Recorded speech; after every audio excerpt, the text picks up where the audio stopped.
New York Times, Jim Rutabaga, media reporter. Hi there, Mr. Rutabaga. This is Susan Underhill. I'm a PR person. Yes, that's what I am.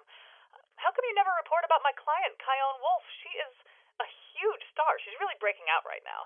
Everybody wants to talk to her. Hold on, I got a call. Whoopi, is that you?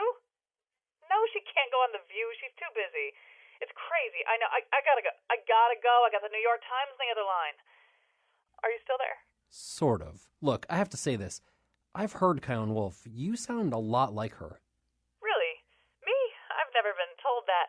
Maybe you should talk to my colleague, Susan Danger. Oh, hey, is this the New York Times? Hey, this is Susan Danger. I understand you're begging for an interview with our client, Kyone Wolf. Hold on one second. I got a call here. Savannah? Savannah Guthrie? I'm not sure. Maybe she can do the Today Show with you, but this New York Times guy has first crack at her, okay? And if he says no, then she's all yours. Say hi to Matt and Willard for me. Oh, I didn't know that. Sorry. All right, so what's it going to be, huh? I'm really sorry, but except for the coughing, you sound like the first person who also sounded like Kyone Wolf. This is bizarre. I would have been happy to talk to the real Kyone Wolf. There's no need for this masquerade. Really? You would have talked to me? I mean, to her? I will definitely pass that along to her when she gets off the line with the Access Hollywood people. We'll be in touch, Mr. New York Times. I hope not. Oh, my God. Did I blow it? Why did I think I needed a fake PR person? Why couldn't I just believe in the basic decency of people? Is this the kind of incident that's going to surface years from now and persuade people I'm unfit for greater responsibilities? Nah, nobody cares. Today on the show, Donald Trump's multiple personalities. Also, 2 proposals to change Election Day. And now his secret PR person name is Sassy Lamplighter. Colin McEnroe. That is true. When I call pretending to be my own PR person, I always claim I'm Sassy Lamplighter. So does this kind of thing matter? We're going to talk to Mark Fisher from the Washington Post in just a second about that. Later in the show, we will be talking about Election Day in 2 different ways. One way would be if Election Day were some kind of national holiday so that nobody would be precluded from voting by having to be at work. And then the other way would be if people could vote online. There may be some real problems with that. But David Pogue, if anybody knows what the problems are, David Pogue would know. So he's going to talk to us about that towards the end here. But at the beginning, yes, we're going to talk to Mark Fisher, senior editor of the Washington Post. His book with co-author Michael Kranish, Trump Revealed, will be out on August 23rd. It's almost hard to believe that anything else could be revealed about Donald Trump that hasn't already been revealed, except that, I mean, until like Friday or something, we didn't know about this craziness. So let's talk about this craziness. Mark Fisher, welcome to the show. Yeah, good to be with you. So set this up for us.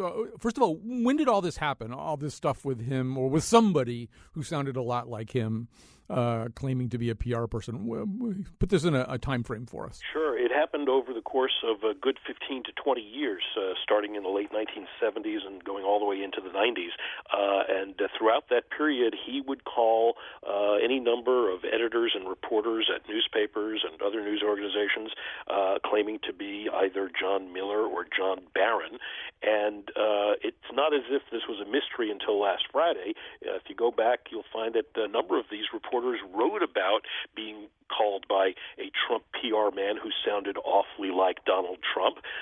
And there are stories I found in New Jersey and New York and Washington and so on.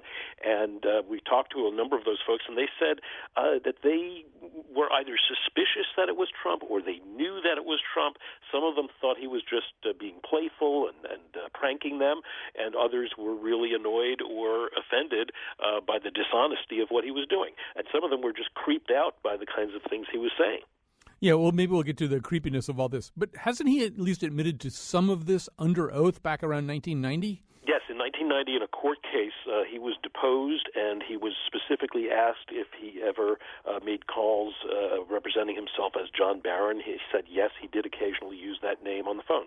So it's in court papers under oath, and so for him now to do a flip and say that he never did that and that's not him on the tape is yet another one of these cases where the truth today for Donald Trump is not at all affected by any facts that took place prior to today. Yeah, so we should be clear about this, as you're suggesting. He not only denies that part of it, he denies all of it. He denies at least the most recent utterance of his, is to deny that any of this stuff ever happened? Yeah, well, that's what he said. I mean, he was scheduled to speak to us for the story that appeared in the Washington Post on Friday, and then he didn't do so. And when the story came out, he phoned into NBC on Friday morning. And at first, when they played the tape for him, he was kind of not certain. He said, "I don't know, that doesn't sound like me." And then within a few sentences, he decided to just throw his marker down. And he said, "Nope, that's not me." All right, let's play the tape for you. This is what it sounds like. He's talking to Sue Carswell, a reporter at People magazine in 1991. She's covering rumors about Trump's divorce from Ivana, his relations with Marla, and rumors about Carla Bruni, the future First Lady of France. By the way, I'm sort of new here, and what is your position? Well, I'm sort of handling PR because he gets so much of it. Yeah. And frankly, I can tell you off the record, if I can I get to know you and talk a little bit off the record, I can tell you that he didn't care if he got bad PR until he got his divorce finished. So when he got a lot of bad financial stuff, he liked it because he it was good because he could get his divorce finished. Once his divorce is finished, if you notice, since then he's doing well financially, and he's doing well in every other way. Like the licensing was 5-0, which is and people saying, how come all of a sudden he's doing so well? And then I guess Newsday about 2 weeks ago did a story on that. So I've sort of been put in here to handle because I've never seen anybody get so many calls from the press. Where did you come from? I basically work for different firms. I work for a couple of different firms, and I'm somebody that knows. And I think somebody that he trusts and likes. So I'm going to do this a little part-time and then get on with my life, too. Right. A couple of different firms. That explains it all. Clears that up. Yeah, exactly. So nobody has come forward saying, there actually are one or two people named John Miller who have roles involving the press or being spokespeople. And nobody's come forward and said, oh, no, that was me. No, there have been about a zillion new Twitter accounts named John Miller, but they're all spoofs, and most of them have funny noses on their pictures. No, there's no John Miller that's come forward. There's no John Barron that's come forward. Trump had this very fascinating obsession with the name Barron through at least 4 decades. He named his son Barron back in the early 2000s after the success of The Apprentice. Trump commissioned a dramatic TV series about a New York builder very much like himself, and when the script came in for the pilot for that show, Trump was given review of the script, and he went through the whole thing, and his only request to the screenwriter was, can you change the name of the main character to John Barron? So he just has this fascination with that name. 2 R's, like the publication, right? Barron's. Yeah, right. So I always sort of think that we should at least try to think of, what's the most reasonable explanation for something like this. So some of this stuff has to do, not all of it apparently, but some of it has to do, as you heard there, with his somewhat fractious divorce from Ivana and his pairing up with his future wife, Marla Maples. There's that one long transcript that you guys published that's really is just full of all kinds of bizarre diversions and digressions and conversations about Carla Bruni, and who we're told is a very beautiful woman about 62 times. One thing that I did think is, well, there might be some things that he wants to say, but he's not really in a position legally to say. If one's going through a divorce, if there's a lot of things at stake, I'm trying to come up with a rationale for this. So the rationale would be, well, I really want to say this, but I really can't say it as Donald Trump, so I'll make somebody else up and he'll say it. I don't think that covers everything that he did. No, and it's not clear that he ever had any inhibitions about speaking about any of that stuff in his real name and voice. So why would he need this alter ego is an excellent question. He used the alter ego generally to make promotional kinds of calls. So it wasn't always about his marriages or his divorces. Mm-hmm. He would often call the news desks of New York newspapers as John Barron, just promoting the fact that Trump was going to show up at a particular nightclub that evening, and they should have a photographer there because Trump would be seen with some starlet or model of the moment. So it was a promotional device. Perhaps he made those calls when it would be unseemly for Trump to be tooting his own horn. Even Donald Trump, apparently, there were some limits to his the shamelessness of his self-promotion. So he would use this other identity re-listening to the recording that he just enjoyed this. He seems to really be very much enjoying expressing the sexual prowess of Donald Trump and his allure to all of these famous women like Madonna, and that maybe he thought it would be more credible if that came from a third party rather than from Trump himself. Although he didn't like those combat boots. He didn't like the fact that Madonna was wearing the combat boots. That's true. That seems to come through somehow. So, yeah, this is all just sort of incredibly weird. But one thing that it does illustrate, and maybe you as the co-author of Trump Revealed have even deeper thoughts about this, is that he never really sees much of a distinction between his private life, his life as a celebrity, and his life as a different kind of public figure, maybe somebody who's trying to influence public policy or run for president or whatever. It's all kind of the same thing for him. It's all grist for the same mill. So I think one of the things that comes through in these conversations is he's really not making those kinds of demarcations, that his business career is helped by his celebrity life. His celebrity life is helped by the whiff of notions of all kinds of romantic entanglements with famous women with whom he may or may not have entangled himself. And then maybe all of this helps his strange political ascent. Well, yes, I don't know if it helps his political ascent, but it certainly helped the creation of his business empire. And he very much use of this kind of image making and surrounding himself with beauty and models and so on. He saw that as a way of creating an image where people would want to use his businesses, to stay at his hotels, go to his casinos, and all of that, because it would be their way of getting a piece of this sort of tableau of beauty that he created. For years, he would seem almost naked without gorgeous women right there by his side, and that was a very calculated strategy on his part. This Playboy image going on, even as many of the women who were publicly associated with him are now telling us that he really had no interest in them, and that he was kind of a homebody who preferred to spend his evenings in his apartment watching TV and drinking Diet Cokes. So there's a real disconnect between the reality of how he spends his time and the image that he creates of being surrounded by all of this beauty. Yeah, and there's almost this kind of Warholian interest in what does it mean to be famous. I mean, if in fact you're correct that he almost seemed to enjoy this kind of cat and mouse game of, rather than paying Sue Mengers or whoever you paid in those days to do this kind of thing for you, rather than hiring a publicist, being his own publicist, getting on the phone, making all kinds of interesting and odd claims about himself, that he's toying with it like a cat with a mouse. Absolutely. There's a line I was just looking at, writing a chapter about his relationships with women, where Trump says, "I create stars. I love creating stars." And he said that he did that with Ivana, he did that with Marla, he's done it with a lot of other women through the years, and he sees it as a creation process almost, and he compares it to creating a building or a hotel, which is what he really gets passionate about.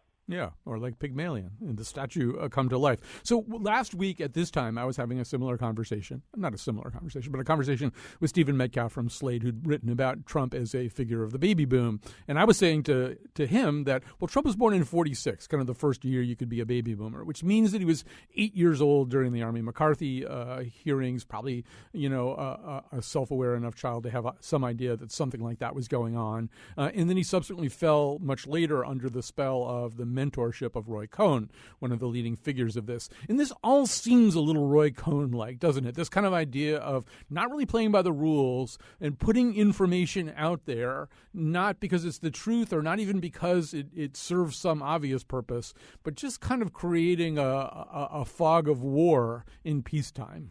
Absolutely. If you look at Trump's campaign strategy all along and through the rest of his career, it very much follows two of the basic tenets that Roy Cohn taught him. Number one was always attack, which was Roy Cohn's motto. Never defend, always attack. And so anytime Trump is criticized to the slightest degree, he will go and attack the source of that criticism and much more aggressively than he was initially attacked in the first place. The other piece is what Roy Cohn called truthful hyperbole, and this is Trump's term for his approach with the media, which is he he and the strict truth don't have a very close relationship. And so we see again and again where he not only changes positions politically, but he changes his account of what happened in the past, and his whole kind of basic story is subject to shifting at all times. And this is part of that philosophy of exaggerating, simplifying, all the things he's been criticized for as being impolitic. That's part of a calculated, lifelong pursuit on his part of attention through exaggeration. As we're talking, it makes me think of there's a philosophical conundrum, and I think it's the one that goes, I'm always lying. Well, if I'm always lying, then I'm lying now when I'm saying that I'm lying, so I'm therefore telling the truth, but then I say I'm always lying. And there's something about that with Trump, too, that he takes so many different positions. He contradicts himself so frequently. He's so rarely bound by anything that we would call the truth that it's hard for him to get in trouble. Like, I don't sense that he's going to get in trouble for this thing either. It's hard for him to get in trouble for what would seem like, pretty significant transgressions for another candidate. You think of Joe Biden, who, plagiarized a little bit of Neil Kinnock's speech about coal miners, and it just derailed his career. You think about Gary Hart on the, sitting with Donna Rice on his lap on the monkey business boat, and that was the end of Gary Hart. But these are like, Donna Rice would be something that Trump would call somebody to talk about.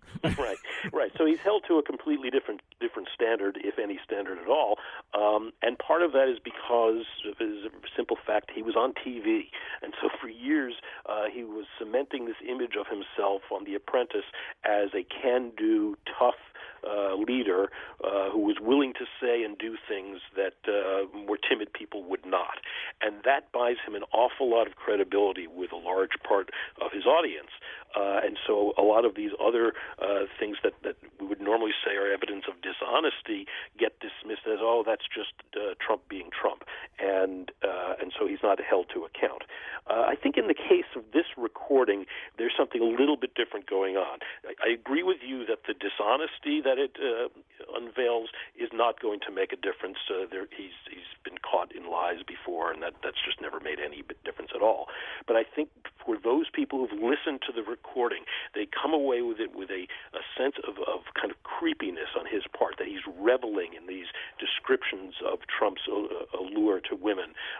And he's doing it in such an odd way that I think even those of his supporters who are kind of on the fence, that a number of them have told us that this reveals something about him that they really hadn't realized before. Speaking of reveals, we're talking to Mark Fisher. He's the co-author of Trump Revealed, which will be out August 23rd. In between now, there will be 42 other stories like this one that come up. And to that point, Mark, one of the things that I hear in this whole John Miller, John Barron thing is the early stages of something that Trump has figured out better than almost anybody, which is you have to ride the news cycles. You have to, he has decided anyway, he has to ride the news cycles. He has to make sure that his name is there in every news cycle. If nobody's talking about him, if nobody's outraged by him, if nobody's frustrated by him, that's a problem. So he's got to be his own PR guy and call up and talk to reporters to make sure that there's this churn, this constant churn. And he took that from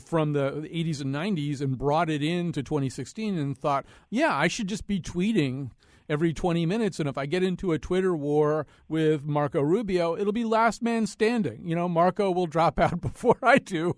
I will continue to say horrible stuff and be very unrestrained, and this all favors me. The more, it's like a machine gun nest. The more you keep firing, the less likely you are to be overrun. Well, he has supreme confidence in his ability to cultivate and manipulate the media, and he believes that he's gotten as far as he has in this campaign by sticking to his old methods and running everything himself and putting out his own tweets and not hiring a big media staff the way Hillary Clinton or any other candidate would on either party. His operation remains incredibly lean. He has a young former model in her 20s who is his press person, and that's it. She's the whole press operation.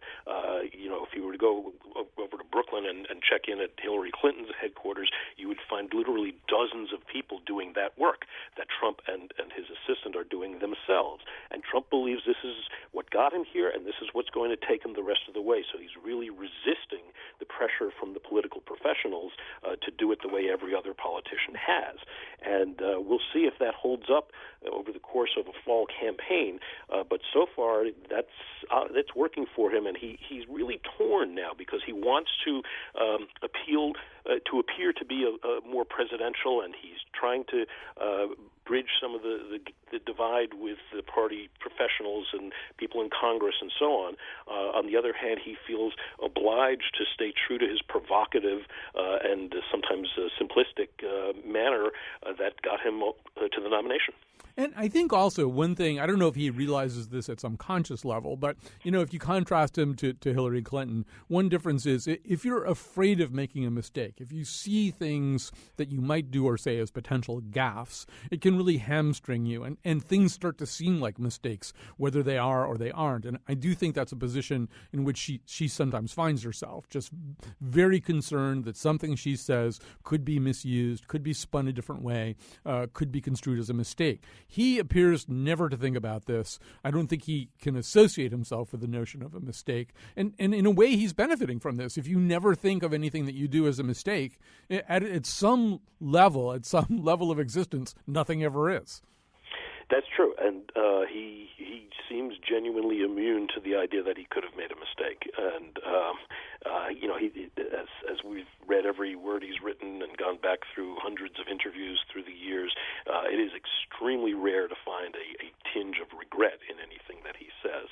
And some of the people who worked with him for many years, some of his executives who've since left him, will point to that and as something that was initially really alluring and made it a lot of fun to work with him because they never looked back. They always looked forward. And there was not a lot of second-guessing going on.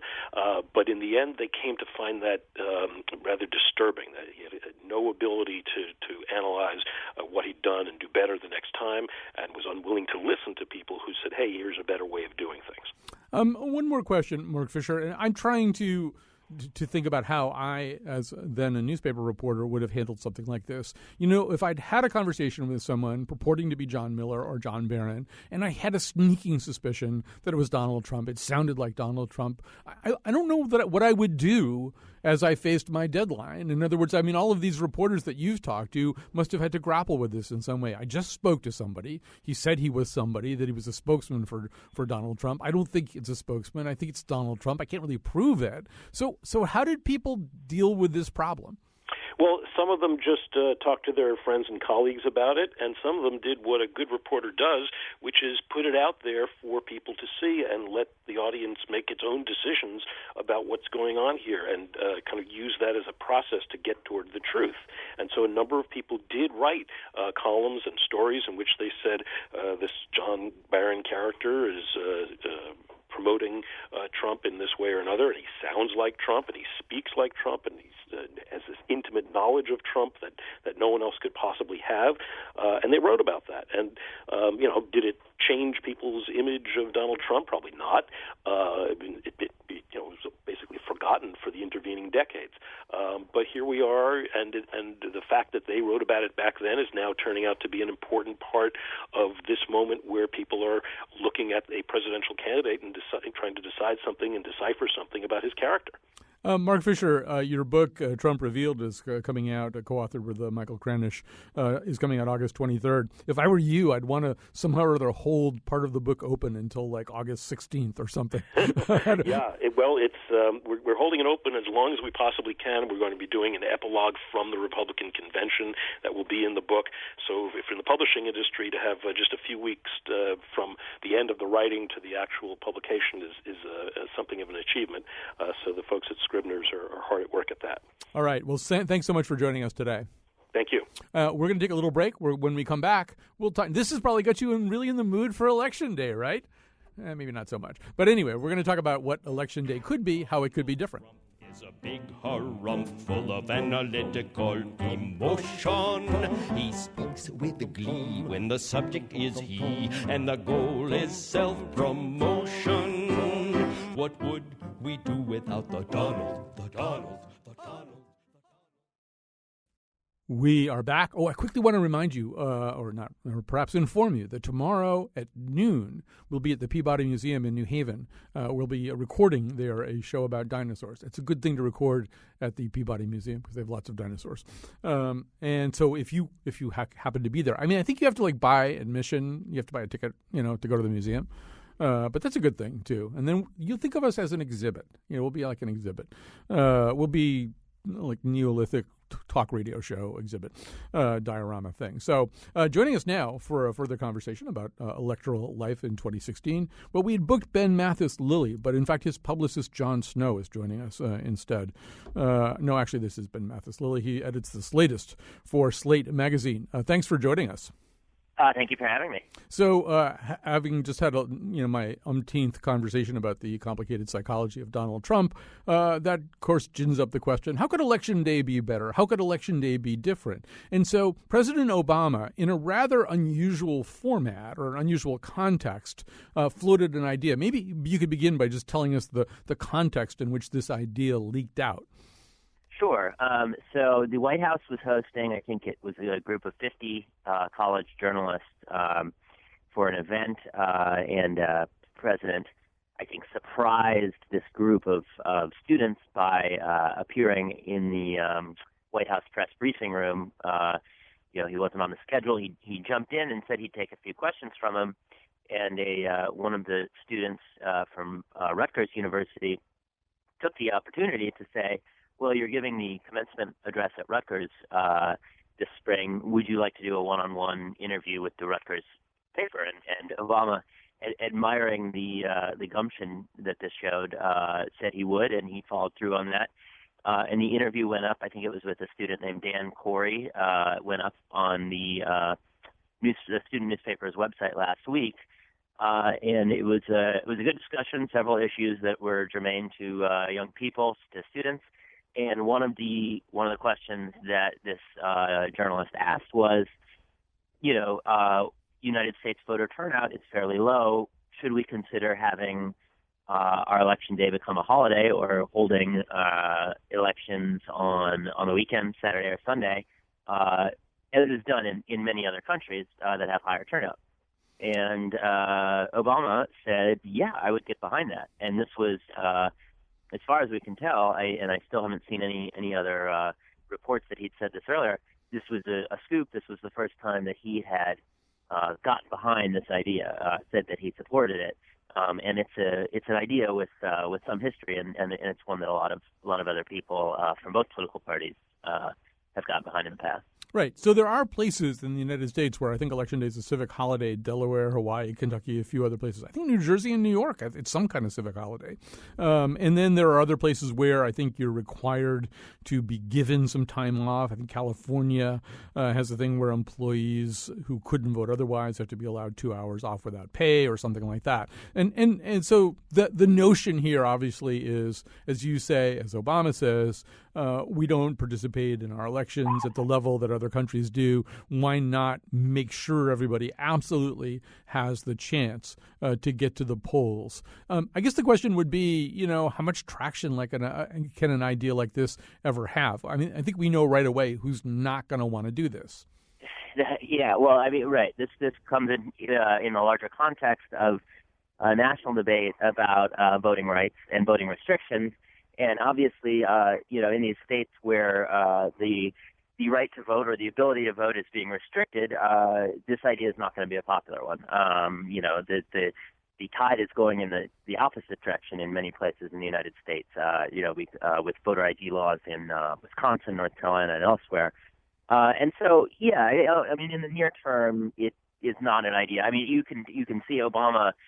He didn't say, I support this idea and I'm going to tour the country to propose a bill and try to pass a bill before I leave office. I think he knows that this is not really a practical political idea at this point. He's just something he wants to get out there. But there is a pretty big group of people who've been pushing this for a while. There's a very thorough website called Why Tuesday, as in why do we vote on Tuesday, that's backed by a number of politicians, political figures, people from think tanks. So it's not a fringe idea supported by some people from both parties. Jack Kemp was one of the founders of this Why Tuesday organization. But yes, it's not one that's going to get a lot of traction because it would probably end up benefiting Democrats electorally. Right. And we do know Bernie Sanders has supported a similar concept publicly. And in terms of Why Tuesday, I mean, my assumption or my understanding of this has always been that it goes back to our time as an agrarian society where, in fact, it might be something approaching a day trip to where you had to vote and people didn't want to miss the Sabbath and people didn't want to miss Market Day, which was Wednesday. So Tuesday was chosen partly just because it reflected a reality that doesn't exist anymore, which is that people needed a lot of time to get to where they were going to go to vote. Right. That's what I've seen as well. It's 1845, I believe it was set as the day for electoral votes to be cast in the presidential election, and then it was turned into the nationally mandated day for congressional elections in 1872. So yes, we're talking about a time where travel was a big concern and took multiple days, and obviously 1845, when this date was set, was not people were not thinking forward to our present time when our considerations were a lot different. Ben Mathis Lilly, this also seems to be, it's really part of the bedrock debate about this country, about so many things that affect the future of this nation, is that whole question of what should be determined by the states and what should be determined federally or nationally as a unit. I mean, I think probably to outside eyes, we have this insane system where the only thing that's nationally agreed on is what day Election Day is. After that, this real basic inherent right of suffrage, really sort of the bedrock right of the democracy it's mutated so many different ways. I mean, there are almost 50 different ways or understandings of what voting means. Sure. I mean, there are. I think that the fact this may not be precisely up to date, but at least within the last few years, there's 36 states with early voting, 14 states without. And that makes a huge difference, right? I mean, that is a pretty stark difference between your rights or what you're doing as a citizen, depending on what state you live in, and it could be different in neighboring states, and it affects electoral outcomes, and it affects people's participation. So yeah, it really is a question of kind of like what we're trying to do as a society, as a civil society. And we are of two minds. I mean, yes, first of all, there's this political tension to which you have alluded. Republicans tend not to want the broadest possible array of voting options because they feel it militates against their chances. Democrats think the more people who come out, the better. That probably will mean that people of lesser means, of lower socioeconomic standing, will be able to get to the polls. That'll be good for them. So there's all of that. But there's also, after 2000, where like the entire other 49 states looked at Florida and went, what? Chads? What are you doing down there? Who's Susan Harris? What's happening down there? And then there was the HAVA Act. There was this whole idea that, maybe we ought to standardize more things. But that doesn't seem to have that wind doesn't seem to have stayed in our sails for very long. No, and I mean, and I think primary and caucus season really emphasizes the absurdity of what you're talking about. As many people have pointed out, we start voting with Iowa and New Hampshire, which are very unrepresentative states demographically. Mostly white for one, and that's and they have what you would see as a strangely outsized influence on our process.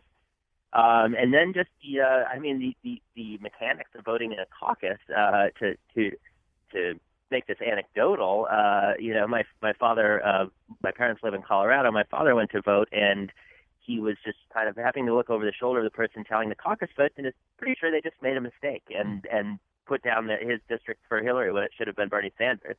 And that's what happens when you've got someone tallying votes by hand in 2016. Right. Well, this is a perfect segue into our next segment, which is going to be with David Pogue, about where technology could take us, where we could go, what lies beyond the Chad. But thank you, Ben Mathis Lilly. He edits this latest segment for Slate Magazine. We'll be back with David Pogue himself after this.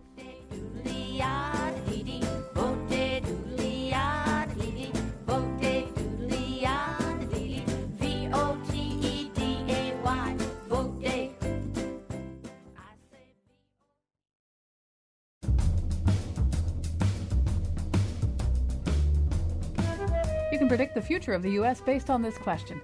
What's our next new national holiday? Election Day or Melania's birthday? Today's show was produced by Betsy Kaplan and me, Kyone Wolf. Greg Hill appeared in the intro and tweets for us at WNPR Colin. For show pages, articles, and the secret public relations names of the Here and Now staff, go to our website, wnpr.org/Colin. On tomorrow's show, revisit our conversation about why certain things disgust us. And now, back to Colin. Yeah, that show's going to be on the air tomorrow while we're recording live from the dinosaur room. It's probably called something else, of the Peabody. So I hope you think about coming down at noon to join us for that recording. That'll be down in New Haven. Joining us right now is David Pogue, speaking of science. He's the founder of Yahoo Tech, monthly columnist for Scientific American, and host of science shows on PBS's Nova. He's been a correspondent for CBS's Sunday Morning since 2002. I'm sure there's 4 or 5 other things that I'm not even aware of. He's a busy guy. I'm amazed he has any time to be on this show, but somehow he does. So David Pogue, we just got through talking about the idea of having election be a national holiday so people could get to it. But another thing that we could be talking about, that we will be talking about to you, is the notion of whether people have to go anywhere for Election Day. We live in a digitally wired society. Some people might ask, well, why can't you just vote from your laptop or your tablet or your phone? What's the state of the art on this? It's a non-starter. It's not going to happen. As a technology fan, I was really excited about the prospects, and I scratched my head and said, why don't we have voting by smartphone? We have everything else by smartphone, dating and ordering and business and friendship. But it turns out there's a central problem with voting electronically, and that is that every other kind of secure transaction in society, like banking or buying stuff from Amazon, is designed to have a paper trail. They know who you were, they know your username and password, the time and date, the price. Everything is very carefully recorded so that if there's any dispute or problem, they can trace you back. That is the opposite of what you want in an anonymous election. And that's the central problem. You can't have anonymous voting without a paper trail, but you need a paper trail in case there's some question. So it's basically a security problem, and that's where all the experts I talked to left it. All right. Well, let's go to one place where they're trying it, and that's Estonia, right? They have some kind of online voting there? That's right. Estonia has a system where you have a national ID card, which we do not have in the United States. There's no national ID card, but they do. Every adult has one. It has a chip in it. And every computer has a card reader that you stick this thing into. You enter a password, and then you can vote. And you can vote as many times as you want. It's kind of interesting. Only the last vote you make is actually ever recorded. And that's to prevent people from, holding you at gunpoint and saying, vote for my candidate, because you can always go back home later and change your vote. Although apparently that does go on a lot in Estonia. But anyway, continue. Exactly. You want to be careful about the gunpoint voter strong-arming.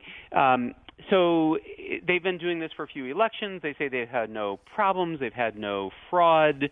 There are 3 reasons why that experiment is irrelevant to the United States, though.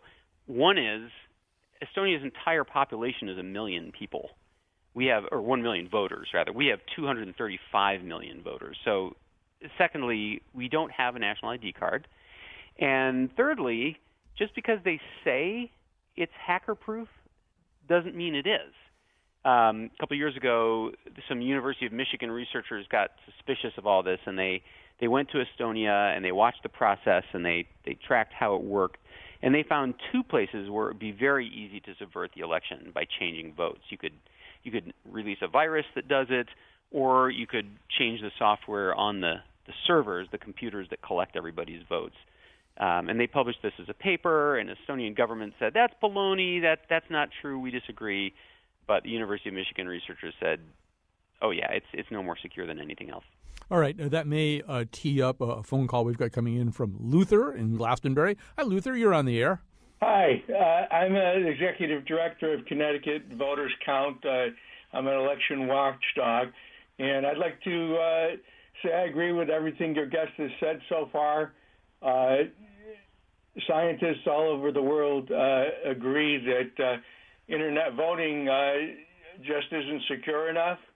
And no company that does it has really exposed the code for anybody to look at. Never allowed external testing of it like they did in the example you just heard in Washington, D.C. So, and the Connecticut State Legislature a few years ago passed unanimously requiring the Secretary of State of Connecticut to implement Internet voting. Fortunately, she stood against it and said it would take a constitutional amendment. And I'll just add, if the scientists all over the world can't implement it, the state, they can't get our DMV system to work, and our motor voter registration to meet federal standards is certainly the last place we'd want to do Internet voting. All right. So it sounds like you're doubling down on David Pogue's thinking that's fine. And I guess, David, I mean, to me, part of the problem here is the hacking part of it worries me because, in fact, there's lots of ways to do voter fraud. But usually when you're doing voter fraud, I mean, notwithstanding some paranoia in past elections about Diebold machines and stuff like that, but usually when you're doing voter fraud, you're doing it on a kind of a retail level. Maybe you can do 10 votes here and 100 votes there. I mean, one thing about hacking is there's just a lot of large numbers involved. I mean, once you get inside that system, you presumably have access to the total. Yeah, well, there's not only large numbers in terms of voters, there's also a large number of players in the chain from your vote to the election outcome, especially when it comes to phones. So, you would have to have control over the manufacturer, Apple or Samsung. Then there's whoever wrote the app. Then there's Verizon or AT&T or whoever is conducting your vote to the collection center.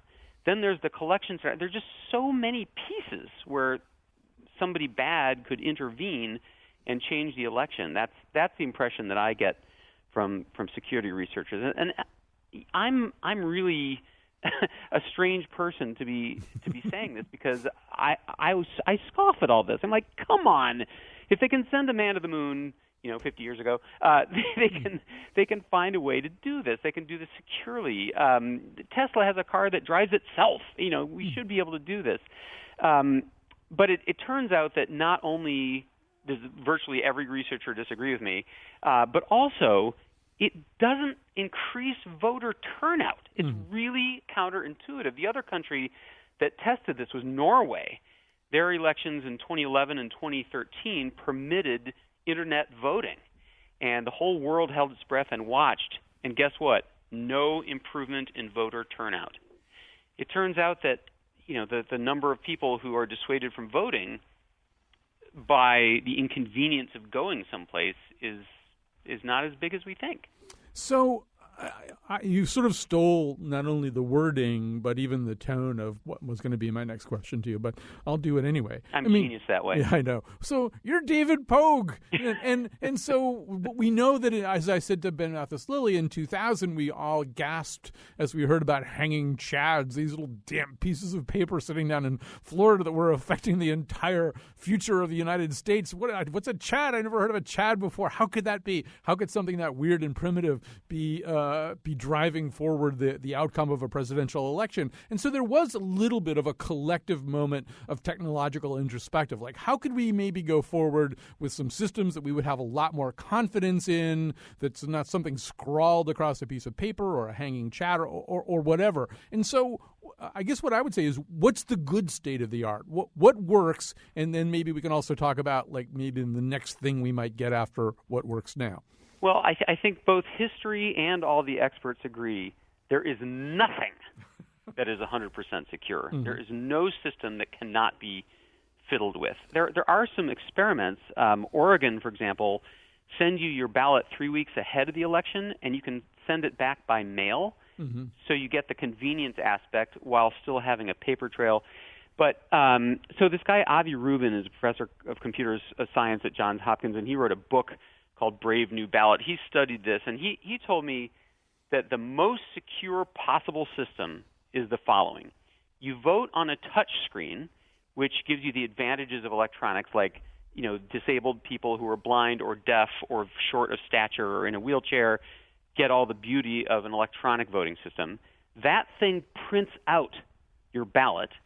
You look it over to make sure it printed what you said, and then you turn that in to a person or an optical scanner that collects it. So that doesn't exist very often, but he says that's by far the most secure and most problem-free system. It all is, as we were saying in the previous segment, so incredibly non-standardized. And in fact, Oregon, I think I have this right, I think that's the way they vote in Oregon. I don't think they have election day where you go to machines and optical scanners and things like that. I think you either vote by mail or you can show up at the town clerk's office that day and do the equivalent of a mail vote. Right. And you can register online there too. So they're often singled out, even by President Obama, as a place where they're innovating. Although that sounds, I don't know, it sounds a lot different from what you just described as the optimal way to vote.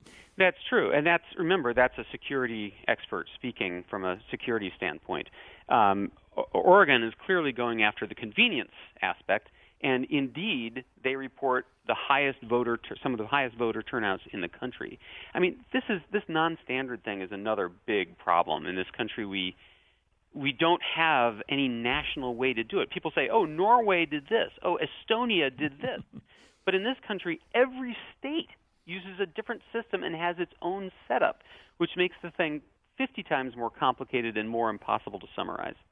So 10 years from now, are we having the same conversation, or have biometrics or ocular scans or something entered into all this?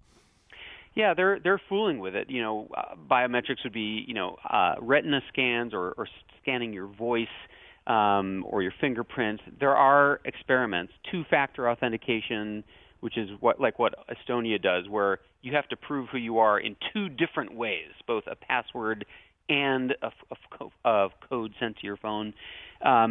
But people, and by people I mean both voters and security experts, are going to be really, really suspicious ever since that Diebold fiasco of a couple elections ago, where they didn't make their voting machine code inspectable by anybody, and the CEO of the company told a Republican gathering, "It's my job to deliver the election to the Republicans this year." That was not a good thing for the CEO of the voting machine company to say. No, or even his spokesman pretending to be him. All right. Thanks very much for joining us today, David Pogue. My pleasure. Thanks. That's David Pogue. He's founder of Yahoo Tech, monthly columnist for Scientific American, host of the science shows on PBS's Nova. I think he's David Pogue. I mean, one thing we can say about this particular segment was we got David Pogue. I think we covered it. So very quickly, the one thing that I would say, and maybe this sort of goes to that whole question of why online voting doesn't necessarily increase turnout, maybe people ultimately need to see voting as a moment that's demarcated somehow in their lives. Some moment where you either went to a polling place or at least sat there or obtained somehow an absentee ballot or a ballot by mail and thought, okay, right now I'm voting. Right now I'm doing this thing that's voting, that just sort of looking at your smartphone and doing the equivalent of clicking a like button or something like that isn't sort of enough really for people to feel like their suffrage engines are fully engaged. It may have something to do with that. Anyway, thanks to everybody who helped out with today's show, especially Betsy Kaplan, who's been pulling this together, and Kyone Wolf, who's been on the board, making it all sound so great. Come visit us at the Peabody Museum. We'll start at noon tomorrow talking about dinosaurs, because what are we going to talk about at the Peabody Museum? We're going to talk about dinosaurs. As soon as it's gone, they'll drop you like a ton of bricks. In business, pleasure, or with our wives, it's going to be tough on us little guys to have to play them dirty politics. Politics, oh politics. You gotta know just how to vote. Kiss that baby, shine that shoe. If you know what's good for you, you got to play them politics. May I speak to Greg Hill, please? Speaking. Hi, this is Kyone Wolf. I'm calling on This behalf... doesn't sound like Kyone Wolf at all. Who is this? I don't know what to tell you. It's me. No, seriously. Who are you? All right, you got me. Wolfie doesn't even exist. I've been voicing her stuff all these years. Anyway, I'm calling on behalf of WNPR and our fundraiser. No thanks.